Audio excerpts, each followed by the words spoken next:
अरे साइंस वालों, आज हम म्यूटेशंस की दुनिया में जा रहे हैं। सिंपल शब्दों में, म्यूटेशन आपके डीएनए कोड में टाइपो जैसा है। जैसे टाइपो सेंटेंस का मीनिंग बदल सकता है, वैसे ही म्यूटेशन ऑर्गेनिज्म के ट्रेट्स बदल सकता है। म्यूटेशन सुन के सुपर पावर्स या मॉन्स्टर्स मत सोचो। म्यूटेशंस एवोल्यूशन का कारण होते हैं, लेकिन ज्यादातर म्यूटेशंस न्यूट्रल होते हैं, मतलब उनका कोई खास इफेक्ट नहीं होता। कुछ म्यूटेशंस हार्मफुल भी हो सकते हैं, पर क्लास 12 के स्टूडेंट्स को म्यूटेशंस की परवाह क्यों करनी चाहिए? बायोलॉजी के मिस्ट्रीज समझने के लिए म्यूटेशंस इंपॉर्टेंट हैं। इनहेरिटेड डिजीजेस से लेकर न्यू स्पीशीज के एवोल्यूशन तक म्यूटेशंस का बड़ा रोल है। तो चलो डिफरेंट टाइप्स के म्यूटेशंस और लिविंग वर्ल्ड पे उनके इम्पैक्ट को एक्सप्लोर करते हैं। बिलीव मी, मजा आएगा। अब दो मेन कैटेगरीज के म्यूटेशंस देखते हैं, जेनेटिक म्यूटेशंस और chromosomal mutations. Genetic mutations small scale changes होते हैं, जैसे एक वर्ड में एक लेटर चेंज करना।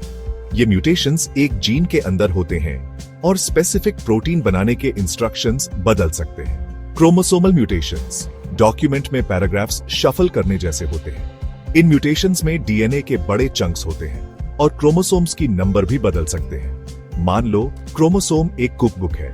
जेनेटिक म्यूटेशन रेसिपी में एक इंग्रेडिएंट चेंज करने जैसा है, जबकि क्रोमोसोमल म्यूटेशन रेसिपीज का एक पूरा पेज फाड़ने जैसा है।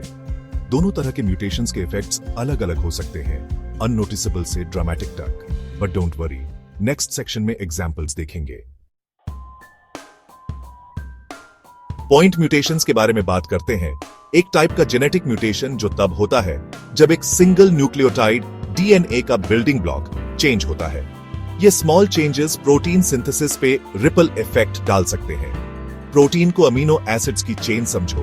हर एक को 3 न्यूक्लियोटाइड्स के सीक्वेंस से स्पेसिफाई किया जाता है, जिसे कोडन कहते हैं। मान लो codon CAT amino acid histidine के लिए कोड करता है। Sense mutation amino acid sequence नहीं बदलता, जैसे कैट को CSC में बदलना, जो अभी भी हिस्टिडीन के लिए कोड करता है। मिसेंस म्यूटेशन एक एमिनो एसिड को दूसरे से स्वैप करता है, जैसे C8 को AAT में बदलना, जो एक डिफरेंट अमीनो एसिड एस्पैराजिन के लिए कोड करता है। नॉनसेंस म्यूटेशन एक प्रीमेच्योर स्टॉप कोडॉन इंट्रोड्यूस करता है, जैसे कैट को TAA में बदलना, जो सेल को प्रोटीन बनाना जल्दी बंद करने को कहता है। Finally frame shift mutation nucleotides के इंसर्शंस या डिलीशन से होता है।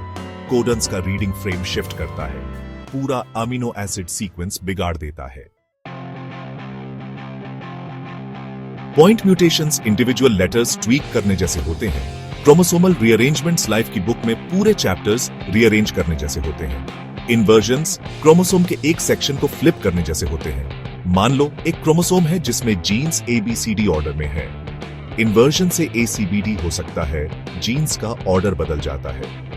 ये रीअरेंजमेंट्स जीन फंक्शन डिसरप्ट कर सकते हैं, जीन रेगुलेशन बदल सकते हैं और जेनेटिक मटेरियल का लॉस या डुप्लीकेशन भी कर सकते हैं। अदर टाइप्स के क्रोमोसोमल रीअरेंजमेंट्स में डिलीशंस होते हैं, जहां क्रोमोसोम का एक सेगमेंट लॉस्ट हो जाता है, और डुप्लीकेशंस, जहां एक सेगमेंट रिपीट होता है। इन लार्जर स्केल म्यूटेशंस को समझना जेनेटिक डिसऑर्डर्स, एवोल्यूशनरी रिलेशनशिप्स और कैंसर के डेवलपमेंट को समझने के लिए इंपॉर्टेंट है।